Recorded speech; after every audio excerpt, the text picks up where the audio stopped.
Some people are born to lead. You can keep your General Pattons, your Napoleons, Genghis Khans, and Hannibals, because they can't hold a candle to Jan Zizka. He was such a mighty and effective commander, leading peasant farmers against numerically superior professional troops, that he wanted to continue leading them after his death. Also, he was blind. My name's Moxie, and this is your Brain on Facts. First, a little background. It's all to do with the 14th century Czech Reformation, which is not nearly as well known as the Protestant Reformation a century later, though it was almost quite as impactful. One reason it's less well known is that most of the original and secondary sources were only published in Czech. The Czech Reformation produced the first national church separate from Roman authority and the first pacifist Protestant church, the first radical apocalyptic religious movement of the early modern period. One prominent figure was a priest named Jan Hus, who broke with Catholic tradition by allowing regular people to drink the wine during Holy Communion, as opposed to only the priests being allowed to drink it. In the year 1414, the Holy Roman Emperor Sigismund summoned Hus to a council to end the split in the church, but it was a trick. Hus was convicted of heresy and burned at the stake.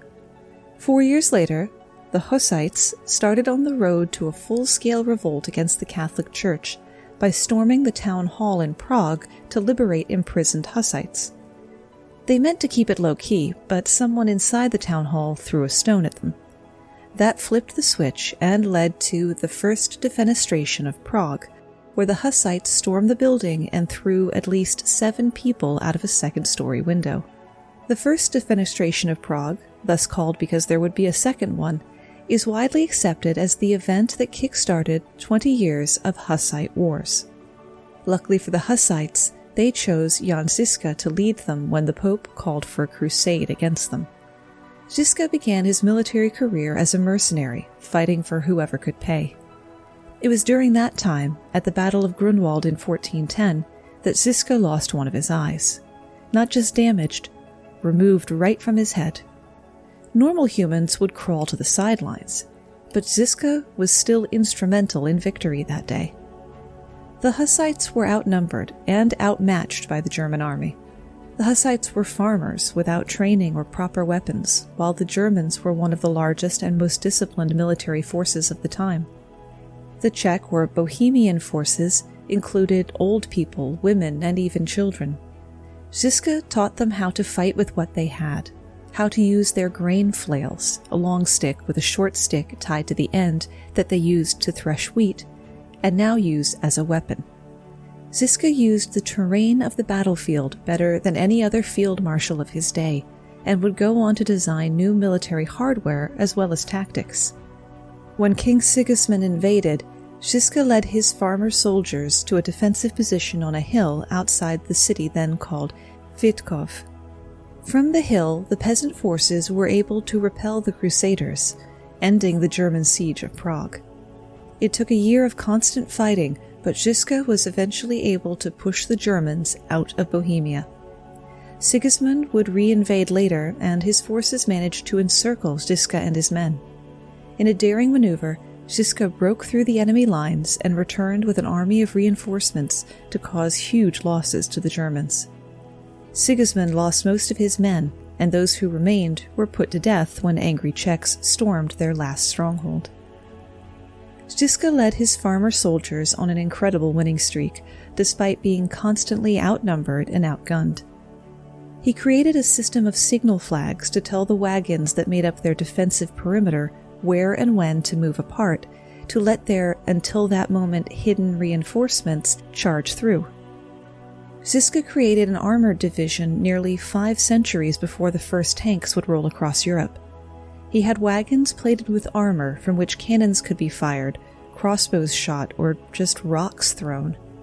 The first battle with the armored wagons saw 500 Hussites roundly trounce 2,000 German soldiers. Between battles, the wagons could be used to carry forges to repair equipment. The Hussites would eventually roll wagons loaded with gunpowder into enemy lines to literally blow holes in the tightly packed German columns. Over the course of these campaigns, Zizka began to lose the sight in his remaining eye, until he was left completely blind. At that point, he had to give up leading charges and manage the battles from camp. I'm just kidding. He rode at the front of the troops, in the vanguard, as always, for 4 more years. At the Battle of Nemiki Brod in 1422, for example, Zizka's army of 12,000 thwarted an ambush attempt and destroyed 23,000 crusaders. The crusaders failed to ambush an army led by a blind man. Jan Zizka died in 1424, not by sword or cannonball, but from the plague. His troops felt as if they had lost not just a commander, but a father, and began to refer to themselves as the orphans. Zizka hadn't left them completely, though. He asked his trusted lieutenants to remove the skin from his body after he died and have it made into a drum so he could still lead his people into battle. At least, that's how some people tell it. Speaking of retelling stories, thanks for commenting, liking, or boosting the signal on social media this week to Nelson, Eric Parfait, Self Hero of Tennessee, Richard Enriquez, Bunny Trails Pod, Augie Peterson, The Story Behind Podcast, Naptime Nancy, Lie Hard with a Vengeance, Ronnie, Ben, Lindsay, James, The Presidency's Podcast, Historical Hotties, who also bestowed upon me the compliment that I sound like a cross between NPR's Terry Gross and Netta Ulaby. Don't mind that. As well as Epic Film Guys, Dan Lefebvre, and the Women's National Book Association. If you want to hang out with cool people like that who like learning things, you can check out the Brainiac Break Room, our Facebook group at facebook.com/groups, /Brainiac Break Room. That's where I post whatever cool facts I come across in the course of the week that don't fit with that week's theme, because those go on the main social media feeds. And of course, if you find an interesting fact, stick it in there. Now, a couple of your fellow Brainiacs are from jolly old England, a nation whose no flag, no country history is the aggravating factor behind more than a few underdog rebellion stories. Of the 200 or so countries in the world, only 22 have never been invaded or otherwise interfered with by Great Britain. Take New Zealand, for example. It was settled by Polynesian people who would become the Maori in the 13th century, and though the Dutch discovered the island in 1642, Europeans didn't revisit New Zealand until 1769, when British explorer James Cook mapped almost the entire coastline. Once the Maori were able to get their hands on modern weapons, 40 years of musket wars began, ending with the Treaty of Waitangi in 1840, which made them a British colony. The Maori population would drop by 40% in that century, while the British population was bolstered by new immigrants. The fight wasn't out of the Maori yet, though. The Tauranga Campaign was a 6-month-long armed conflict in New Zealand's Bay of Plenty in early 1864 as the Maori continued to fight for land ownership and self-sovereignty. 1,700 British troops, led by Sir Duncan Cameron, landed at the northern end of Te Papa, which looked to the Maori like an invasion force. Maori leaders met to agree on a code of conduct, Geneva Convention-style rules governing the forthcoming battle. They sent these rules to the British, who promptly ignored them. The Maori selected a site on the Pukehinahina Ridge where they designed and built a radical new fighting pa.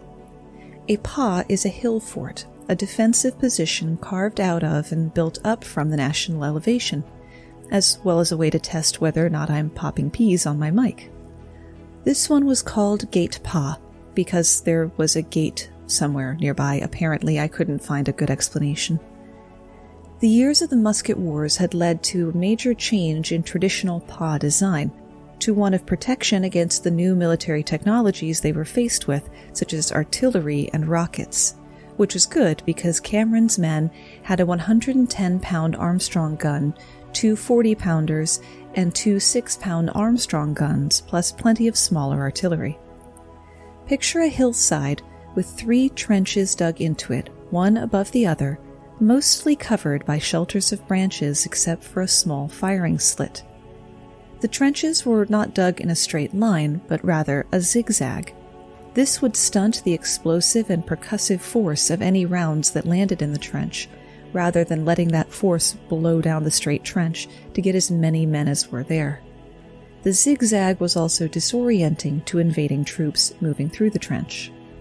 There were only about 230 Maori fighters compared to nearly 2,000 British soldiers, so the British felt confident in a fast, easy victory.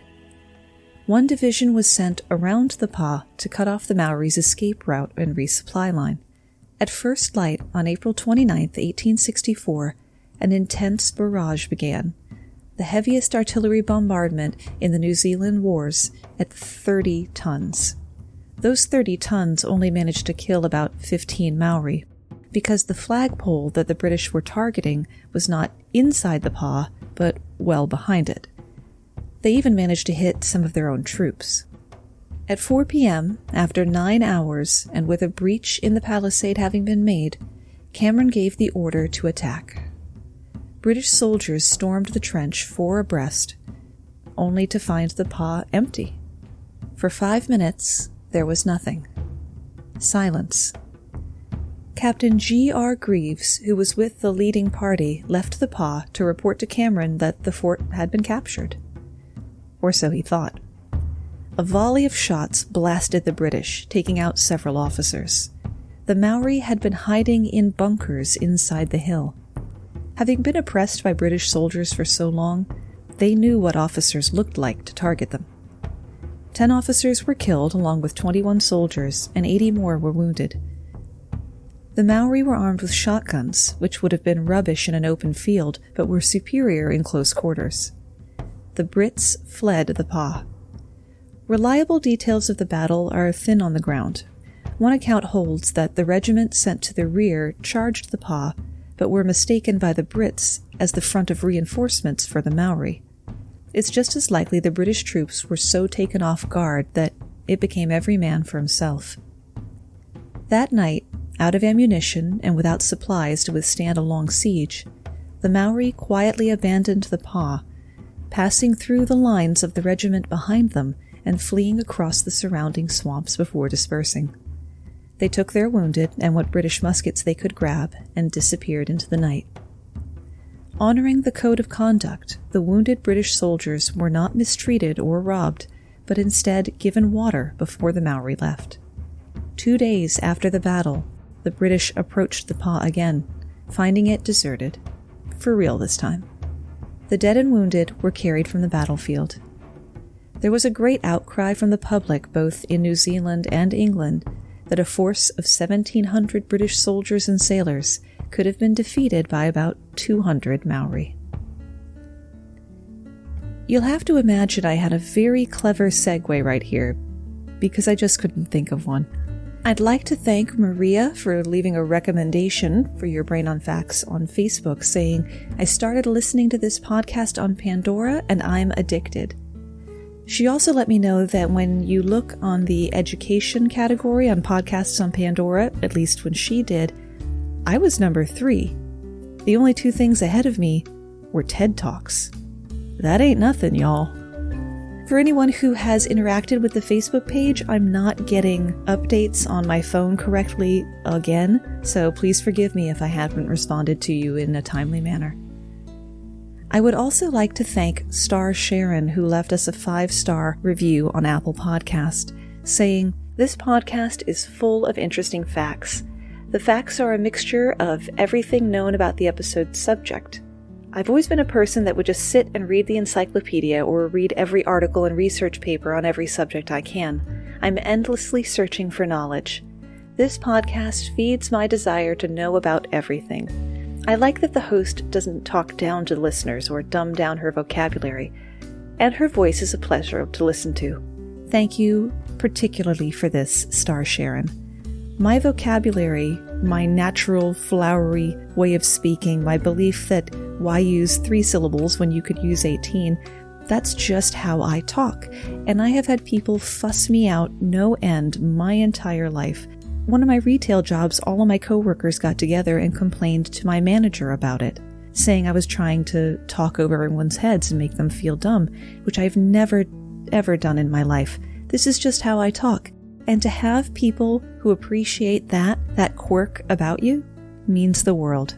One more quick thing before we move on. I want to extend thanks and welcome to our 2 newest members at patreon.com/yourbrainonfacts, Trisha and James, who recently got to listen to the monthly bonus mini episode, Medieval Table Manners and Nose Blowing and the Polite Ways of Breaking Wind. Patreon.com/yourbrainonfacts is also the only place to hear the podcast Spot the Lie, where myself and 3 other podcast hosts basically play 2 truths and a lie and see who is the most clever and devious amongst us. If you liked the movie 300, you should appreciate the story of the Sikh soldiers at the Battle of Saraghari at least 14 times as much. Like the Spartans at Thermopylae, this underdog story doesn't have a happy ending. In September 1897, 21 soldiers of the 36th Sikh Regiment fought an army of over 10,000 Afghan troops, killing more than 600 of them before they were overrun. The northwest frontier of undivided India, which is now a part of Pakistan, was a difficult bit of business, both terrestrially and politically. This is where the forts of Gulistan and Lockhart were built. There was no visual contact between the 2 forts, so a post was built near the village of Saraghari to pass messages between them by means of signaling lights and Morse code. The region had been, and is, home to bloody conflicts and battle-hardened tribes. The Afridi, Araksai, and Pashtun tribes didn't appreciate Britain annexing the area and launched repeated attacks on the forts. On September 12th, the frustrated tribesmen changed their strategy. Rather than attack the forts directly, they decided to cut off communication between them by attacking the signal post, whose 2 mud brick walls had only 1 officer, Havildar Ishar Singh, and 20 soldiers to defend it. The men of Saraghari could see the tribes on the horizon that morning. The signalman asked Fort Lockhart how many there were. Over 14 standards, they flashed back. That means over 10,000. The ratio of Afghan soldiers to Sikh soldiers was 476 to 1. "Can you send help?" the signalman asked. "No," came the reply. Reinforcements from Fort Lockhart wouldn't arrive in time, and they couldn't risk leaving the fort unguarded. There was time for the Sikh to flee before the tribes arrived, but the soldiers decided to fight. To a man, they agreed to delay the enemy as long as possible so the forts could call in their own reinforcements. 20 men gathered weapons and ammunition while the signalman kept the forts abreast of what was happening. The Sikhs were experienced marksmen, but 20 guns can only kill so many men out of 10,000. The Afghanis crashed against the outer wall like a wave. The first Sikh was shot dead as the Afghans began to scale the wall. The Sikh managed to melee through their enemies who'd made it in, but not without more casualties. The gunfire outside the wall subsided and shouts could be heard. The Afghan tribal leaders shouted offers to the Sikh, not only of safe passage, but of wealth and positions in their army, if they would give up the signal post. The Sikhs resumed firing at the Afghans. Then the air was filled with smoke. The tribesmen had set fire to the dry brush around the post, creating an acrid smoke screen. Fort Lockhart signaled that a detachment of Afghans was going around the side of the post, and the outer wall was breached. The Sikh now had to split their defenses between the main gate and that breach. Each man killed dozens of Afghanis, but soon there were only a handful of Sikh left. They needed to fall back behind the inner wall, but doing so would give the enemy the chance to force their way in. Commander Singh ordered his men inside and charged the enemy, armed with sword and pistol.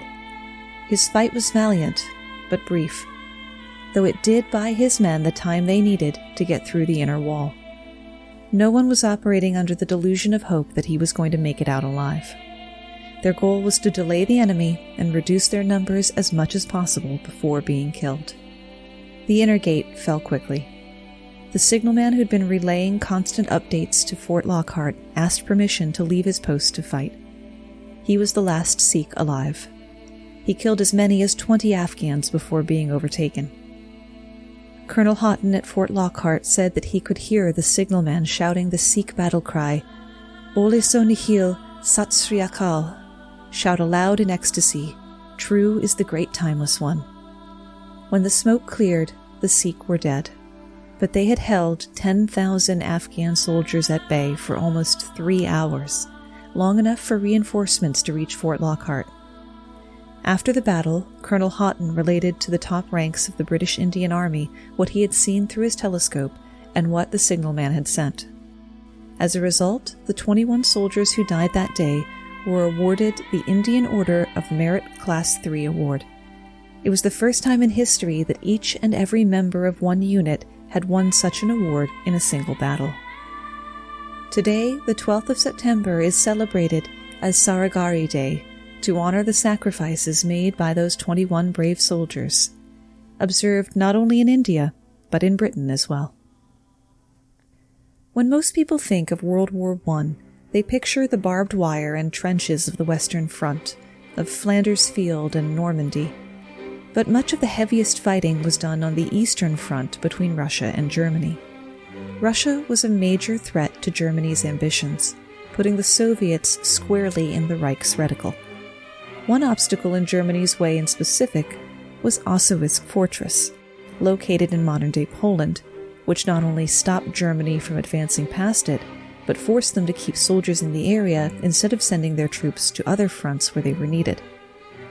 The fortress was highly defensible for its 500 soldiers, with 2 lines of trenches and barbed wire around its tall walls from which the Russians could fire down on their enemies. If the attackers made it inside, they would have to fight in deadly close-quarters combat.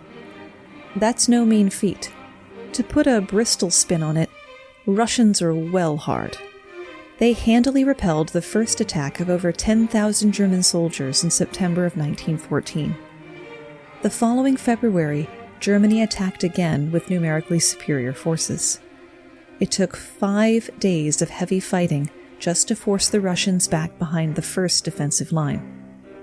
Never let it be said that Germany wasn't persistent. The second line of defense fell in only 2 days. Heavy artillery was brought in to pound the fort. For an entire week, 360 shells would hit the fort every 4 minutes. About 250,000 shells from the siege cannons and over 1 million shells from lighter artillery. Many of the inner buildings had collapsed and the Russians took heavy casualties, but the fort held. It would be another 5 months before the Germans tried again. They brought fewer men this time, but they had sappers and a secret weapon, chlorine gas, which the Russians' gas masks were not designed to handle. Chlorine gas is particularly nasty as it targets soft tissues like eyes, the esophagus, and the lungs. Once it mixes with the water in the tissues, it forms hydrochloric acid that eats away at the flesh. There's no treatment for it other than to flush the chlorine out and try to treat the acid burns. There's a reason that most of the world agreed to stop using it at that convention in Geneva. And it did give rise to a sort of modern old wives' tale. If your grandmother ever caught you making a silly face and said, "If the wind changes, your face will stick that way," that comes from the gas attacks on the trenches of World War I. Because chlorine was heavier than air, and a shift in the wind would pour it into the trenches. The Germans waited until the wind was favorable, then launched 30 canisters of chlorine gas at the fort. A greenish-yellow cloud quickly spread through the area, turning the trees yellow and the grass black. The Russians outside of the fort died quickly. Those inside the fort watched, but could do nothing for their comrades or themselves as the gas seeped in. The Germans donned their better gas masks and stormed the fortress and its remaining 100 badly wounded soldiers.